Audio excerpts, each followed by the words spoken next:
Baik Bapak, kita lanjutkan kembali. Ya. Tadi Bapak di akhir statement mengatakan bahwa salah satu itu perlu regulasi. Saya pikir regulasi kita sudah terlalu banyak regulasi loh Pak. Bahkan Presiden Jokowi itu sampai meminta, udahlah kalau bisa tuh regulasi dipangkas, jangan terlalu banyak regulasi. Karena regulasi itu justru akan menghambat inovasi, menghambat investor datang. Jadi bagaimana menurut Bapak?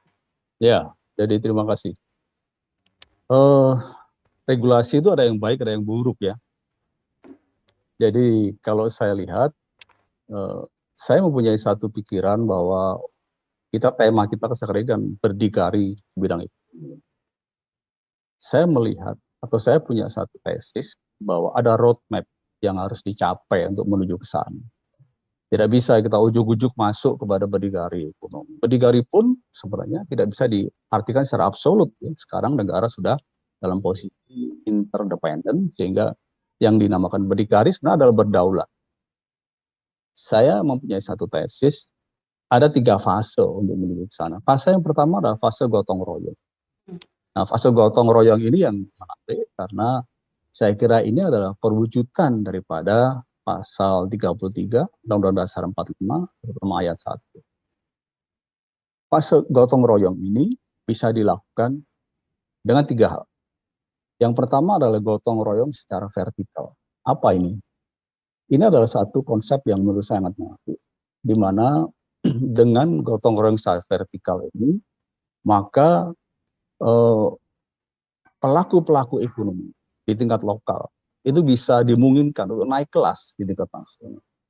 Pelaku ekonomi di tingkat nasional bisa naik kelas di tingkat. Nah, bagaimana cara? Caranya adalah bagaimana kita meregulasi atau menerbitkan satu regulasi di mana setiap investasi asing, setiap investasi multinational company yang masuk ke Indonesia wajib untuk menggandeng pihak lokal atau pihak nasional. Demikian juga apabila ada investasi di tingkat nasional masuk di daerah, maka dia wajib menggandeng parti lokal. Ini bukan tidak ada presidennya, ini sudah ada presidennya. Di dalam Undang-Undang Migas nomor 22 tahun, saya lupa tahunnya, itu diatur bahwa setiap wilayah kerja migas yang melakukan eksploitasi di suatu daerah, maka dia wajib untuk menggandeng mitra daerah, dalam hal ini adalah BUMD atau koperasi. Itu sudah ada presidennya, dan itu sudah dilakukan di banyak tempat, antara lain di Exxon di Cepu.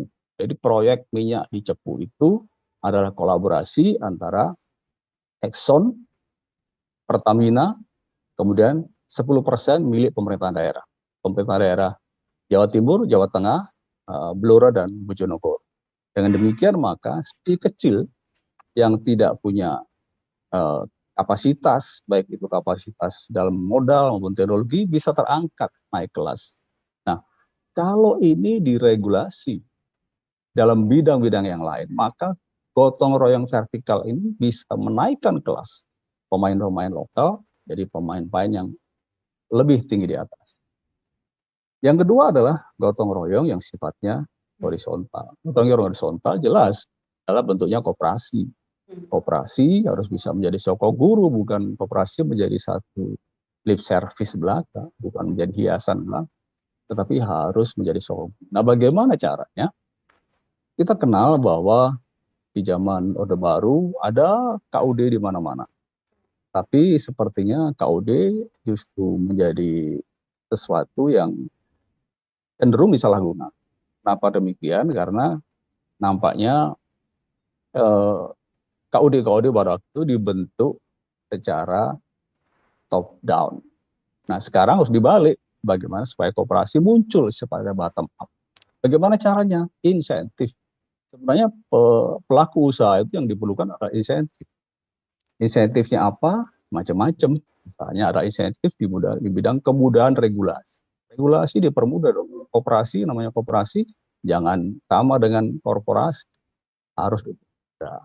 Mungkin juga ada insentif di bidang perpajakan. Bagaimana tarif pajaknya diperingat. Insentif di bidang suku bunga. Insentif di bidang akses terhadap pasar-pasar internasional, dan seterusnya. Jadi saya kira bentuk daripada kolaborasi horizontal jelas adalah koperasi, dan koperasi harus diregulasi dengan sangat baik. Ya, jadi kalau kita di sini punya banyak peraturan, pertanyaan saya emang ada peraturan yang bisa menjamin gotong royong tadi? Belum ada kan? Dengan demikian maka saya kira perlu juga diadakan, mengingat semuanya tidak bisa bekerja tanpa dasar regulasi yang jelas. Ya.